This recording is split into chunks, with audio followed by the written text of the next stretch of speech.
पति कद्र करता तो ये ना होता। स्नेहा बहू, हमारी चाय कहाँ है? जीजी भी बैठी है इंतजार में।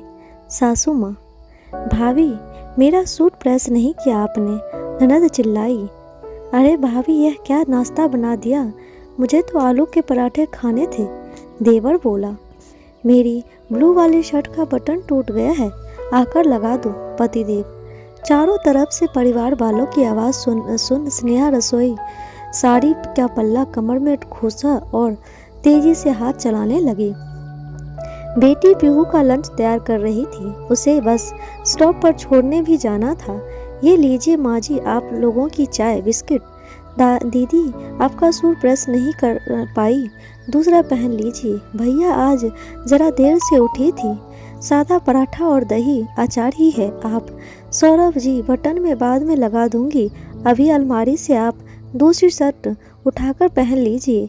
कहते हुए स्कूल बैग बॉटल गाड़ी की डिक्की में रख पीहू को बस स्टेशन छोड़ने निकली।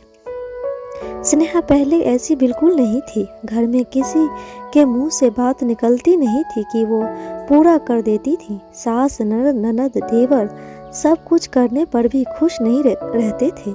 बहुत सोचने पर उसे समझ आया कि वह सबके लिए कितना भी कर ले, पर किसी को उसके काम की कोई कदर नहीं। इसीलिए अब वह सबकी फिक्र छोड़ अपने बारे में सोचने लगी। सबसे प्यार करने के साथ खुद से प्यार करने लगी। जहाँ पहले दिन भर घर के कामों में लगी रहती थी, अब अपनी बेटी पीहू के साथ कुछ वक्त अपने लिए ही निकालने लगी। देखा जीजी कैसे हवा की रफ्तार से आती है, तूफान मेल बन जाती है, बन चली जाती है, ना किसी की सुनती है ना किसी का ध्यान रखती है। हमें तो बहुत ही खराब बहू मिली है। सास शिमला जी हाथ नचाते हुए अपनी ननद अनीता से बोली, जो 2 दिन पहले अपनी भाभी से मिलने आई हुई है। हाँ अनीता बहू, भाभी तो कोई काम कर ही नहीं पाती है, एक सूट प्रेस करने को बोला था, इतना भी नहीं होता है। देवर गौरव भी कहाँ पीछे रहने वाला था, वो भी ठुनकते हुए बोला, पहले तो हमारी फरमाइशें पर सब कुछ बना दिया करती थी, मगर अब कुछ घर में घास फूस खाना मिलता है। मुझे तो समझ नहीं आता घर में रहकर आखिर करती क्या है। पति सौरभ भुनभुनाते हुए बोला, पहले तो मेरा सामान हाथों में देती थी और अब कहती है खुद ढूंढ लो। अरे ऐसी पत्नी होती है भला, मैं तो तंग आ गया हूँ। और शाम होते होते तो दुनिया भर के दर्द मर्ज जग जाते हैं मैडम के अंदर। सर दर्द, कमर दर्द, कभी पैर दर्द, कभी तो खुश नज़र ही नहीं आती है। ऐसी शक्ल बनाकर रखती है घर में जैसे जेल खाने में कैद हो। काहे का जेल खाना बेटा, तूने तो ऐसी स्कूटी दिला रखी है जहाँ हवाई जहाज कभी भी उठाकर घूमने निकल जाती है महारानी। आजकल तो घर के कामों में मन ही नहीं लगता मैडम का। पीहू का नाम लेकर स्कूल बाजार के चक्कर काटती रहती है। सब लोग इतनी जोर जोर से बोल रहे थे, शिकायतें कर रहे थे कि दरवाजे पर पहुंचे स्नेहा ने सब कुछ सुन लिया। एक हाथ में फल सब्जी का थैला और दूसरे हाथ में किराने का सामान का बोझ ले खड़ी स्नेहा तेज कदमों से रसोई की तरफ जाते समय सोचने लगी, आज खुलकर सबसे कह दूं, आप लोगों को जो भी बोलना है मेरे सामने बोल दिया करिए। यह पीठ पीछे इतनी बुराई करने से हासिल क्या होता है? आखिर मैं तो सुनो कितनी मटर गश्ती आकर लौटती हूँ मैं, मगर उसके माता पिता के दिए संस्कार में से हमेशा रोक दिया करते थे, बेटा ससुराल में व्यवस्थित होने के लिए समय लगता है, मगर कितना समय? एक सवाल हमेशा उसके जहन में खड़ा होता है, जिसका जवाब किसी के पास ना था। उसे देखते ही हॉल में चुप्पी छा गई। सभी लोग अपने काम में व्यस्त हो गए। आखिर उनका भी यह रोज का ही था। स्नेहा की बुराई भलाई ना कर ले तब तक सबका खाना कहाँ हजम होता था। 6 साल पहले जब स्नेहा घर में बहू बनकर आई थी, बहुत समझदार और खुशमिजाज लड़की थी। शादी के बाद भी नौकरी पर जाती रही, मगर 4 महीने बाद सौरभ बोला, क्यों ना पहले तुम घर में सबको अच्छे से जान पहचान लो। मेरे भाई बहन भी छोटे हैं, माँ से अब काम नहीं बनते। तुम्हारे ऑफिस की भाग दौड़ में घर में काम अधूरे छूट जाते हैं। कोई खुश नहीं रहता। कुछ दिन ब्रेक लेकर देख लो। वो ब्रेक आज 6 साल बाद भी खत्म नहीं हुआ, क्योंकि व्यस्तता बढ़ती ही चली गई। एक के बाद एक जिम्मेदारियां उस पर थोप दी गई। घर के सारे सदस्य आराम फरमाने लगे और वह अकेली घर के सारे काम संभालने लगी। फिर पीहू के बाद तो करियर पर फुल स्टॉप लग गया। देखा जीजी कैसे काम से जी चुराती है। जब तक 4 बार आवाज़ न लगाओ सुनती नहीं। अरे भाई, ससुराल में तो ससुराल की तरह ही रहा जाता है। क्या हो गया है जो ननद देवर के 2-4 काम कर दिए तो और पति का काम तो पत्नी को ही करना पड़ता है। सास की सेवा तो बहू का फर्ज होता है। इसमें कौन सी नई बात हो गई है। हमने भी तो किया है अपने ज़माने में। फिर अब इनकी बारी आई तो ये काम चोरी करने लगी। भाभी, अगर आपको बुरा ना लगे तो आपसे बात कहूँ। स्नेहा कुछ गलत नहीं कह रही है। आपने भी तो उस पर पूरे घर की जिम्मेदारी डाल रखी है। आप रसोई में जाती नहीं। अनीता खुद से अपना काम कोई करती नहीं। कॉलेज जाकर बड़ा एहसान करती है। गौरव, उसे तो शर्म आनी चाहिए। वो अपनी भाभी से किस तरीके से बात करता है। उसे भी 6 साल हो गए हैं घर में। कब तक इन लोगों की फरमाइशें पूरी करेगी। कल को गौरव अनीता की भी शादी होगी। अब उन्हें तरीके से रहना चाहिए।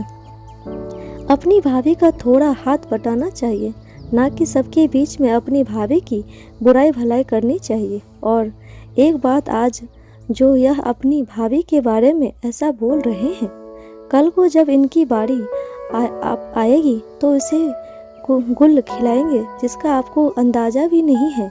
रहने दो जीजी, मेरे दोनों बच्चे बहुत सीधे हैं। गौरव तो मेरा आज्ञाकारी पुत्र है, जिसकी बहू आएगी तो मेरी बहुत सेवा करेगी, मुझे पूरा यकीन है। और अनीता, उसे तो मैंने संस्कार दिए हैं, उसी से वो ससुराल को स्वर्ग बना देगी। सरोते से सुपारी काटते विमला जी बोली। अपनी भाभी की बात सुनकर अनीता जी समझ गई। ऐसे ठसिये लोग किसी की परेशानी आसानी से नहीं समझते। उन्हें उदाहरण देकर ही समझाना पड़ेगा। बुआ के लाडले गौरव नीता कमरे में मोबाइल पर गेम खेल रहे थे। दोनों को ही अपनी बुआ पर बड़ा यकीन था, इसीलिए दोनों अपने मन की हर बात अपनी प्यारी बुआ से शेयर कर देते। बुआ ने बड़े प्यार से दोनों की तरफ आम लस्सी का गिलास बढ़ाते हुए कहा, ये लो बच्चों, तुम्हारे लिए खास बनाई है। वाह बुआ, आप तो सब जानती हो, क्या मस्त लस्सी है, पीकर मज़ा आ गया। भतीजे गौरव ने हंसते हुए बोला, अच्छा गौरव बेटा, एक बात तो बता, तेरी माँ तेरे लिए लड़की ढूंढ रही है। मैं सोच रही हूँ स्नेहा जैसी लड़की तेरे लिए परफेक्ट रहेगी। स्नेहा का नाम सुनते ही गौरव का मुंह बन गया। क्या बात करती हो बुआ, भाभी जैसी कभी नहीं। माँ की डांट की चाबी से चलने वाली गुड़िया नहीं चाहिए, जो भैया तक का ढंग से ख्याल नहीं रख सकती है, उनकी ज़रूरत है पूरी नहीं कर सकती है, वो मेरी पसंद नहीं हो सकती है। तो बबुआ, तुझे कैसी लड़की चाहिए? मेरी पत्नी तो एकदम स्मार्ट होगी, जहाँ जाऊँ मेरे साथ वैसे रेडी होकर जाए, साड़ी वाड़ी में लिपटी ना रहे, वेस्टर्न ड्रेसेस धड़ल्ले से पहने, जॉब करे, मेरे कंधे से कंधा मिलाकर चले, अपने डिसीजन खुद ले सके, किसी की गलत बात सुनकर चुप ना रहे, गलत के लिए खड़ी न हो सके, you know, bold and beautiful, यही गुण चाहिए मुझे इसमें, वही बनेगी मेरी दुल्हन। और बेटा, घर के काम कौन करेगा? तेरी माँ की सिवा उसका क्या? बउआ, घर के काम तो नौकरों को शोभा देते हैं, और माँ को ऐसा क्या हो गया है जो उन्हें सेवा की ज़रूरत है? सही जा रहे हो भैया, मुझे तो ऐसे ही भाभी चाहिए, ना कि स्नेहा भाभी जैसी घरेलू गमारू जिसे हंसने से ज़्यादा रोना आता है, दिन रात आंसू टपकाती रहती है। ठहाका मार के दोनों भाई बहन हंस पड़े। बेटिया, तू गौरव की छोड़, कल को तेरे लिए भी एक तो लड़का ढूंढ दूंगी, अच्छे घर में तेरी शादी कराऊंगी। तू तेरी भाभी से 2-4 गुण ले लेना, ताकि ससुराल में सुख शांति से बनी रहे। क्या बुआ, जिससे टिप्स ले लूं? भाभी से पागल समझा है क्या? उनके जैसे अपनी पर्सनैलिटी खोकर इस घर के रंग में रंगने के जैसे प्रयास मुझसे तो ना हो पाएंगे। दिन भर माँ उन पर हुक्म चलाती है। अगर एक बार भी मेरी सास ने ऐसा करने का प्रयास किया, उसी दिन सूटकेस बांधकर मायके आ जाऊंगी। साथ में अपना पति भी खचेड़ लाऊंगी। बहू बनूंगी, घर में किसी की जागीरदारी नहीं। जो जब चाहे वैसे चाहे मुझे चलाएंगे। मैं अपने माँ की मालकिन, मन की मालकिन हूँ।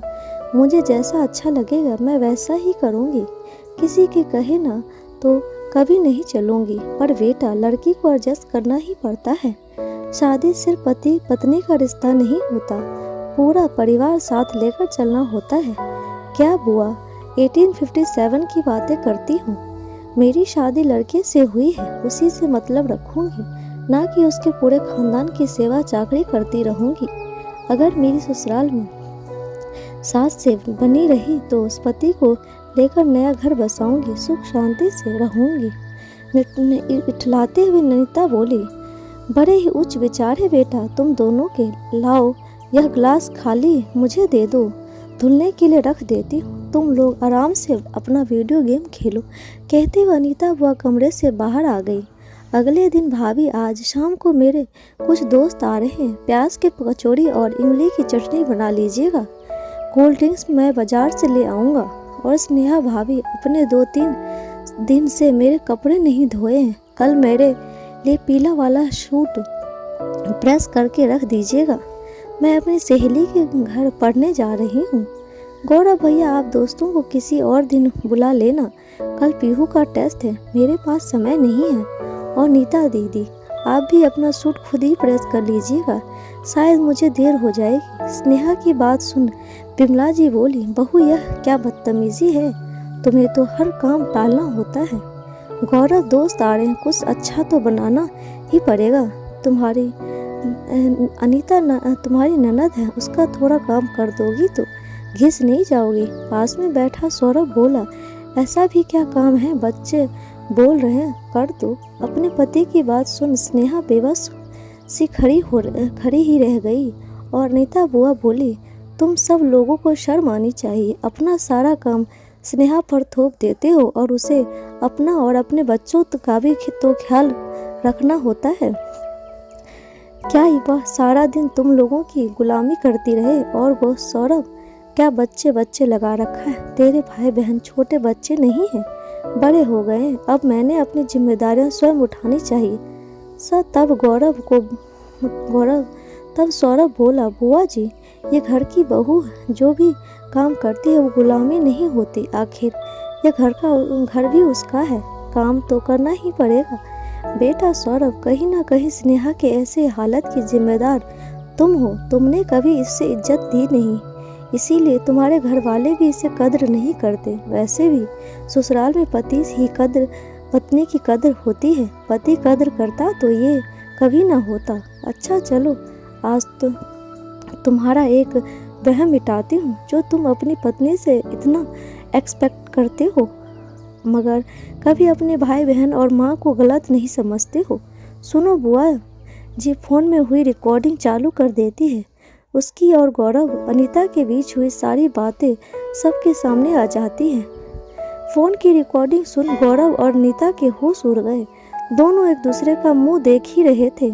अनीता जी बोली, भाभी, आपने अपनी एक बहू से इतनी उम्मीदें लगा रखी है कि वह पूरे घर को अपने कंधों पर उठा ले, मगर आप जानती हैं आपका छोटा बेटा और आपकी बेटी कितनी उच्च विचार रखती हैं। गौरव बहू लाएगा तो अपने लिए, अनीता की ससुराल में पटेगी तो रहेगी, वरना अलग हो जाएगी। अब जरा सोचो, कौन अच्छा है कौन बुरा है। जो ये तुम्हारी स्नेहा बहू 6 साल से तुम लोगों को सहन कर रही है, अब बताओ ये गलत है या तुम? किसी के पास बोलने को कुछ नहीं था। तब सौरभ को अपनी गलती का एहसास हुआ और वह बोला, मैं भी तुम्हारा गुनहगार हूँ। जब पति होकर मैंने तुम्हें सम्मान नहीं दिया तो फिर मेरे छोटे भाई बहन कैसे देते? जिन लोगों के लिए मैंने तुम्हारी खुशियाँ और नौकरी दांव पर लगा दी, आज वह तुम्हें सिर्फ एक काम वाला या काम वाली समझ काम निकालते हैं, तुम पर हुक्म चलाते हैं जैसे मेरी पूरी शय रहती है। मुझे बड़ा होने के नाते इन दोनों को समझाना चाहिए था। भावी समय पर तुम्हारा सहयोग देने के लिए है, ना कि सारा समय तुम्हारी गुलामी करने के लिए नहीं है। अब से गौरव और नीता का अपना सारा काम खुद करेंगे, साथ में तुम्हारा हाथ बाजार में काम में बटाएंगे, क्योंकि जल्द ही तुम अपनी नौकरी दोबारा शुरू करोगी। पीहू को देखने की जिम्मेदारी मेरी और माँ की होगी।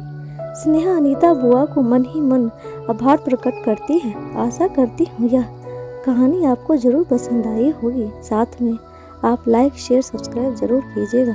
धन्यवाद।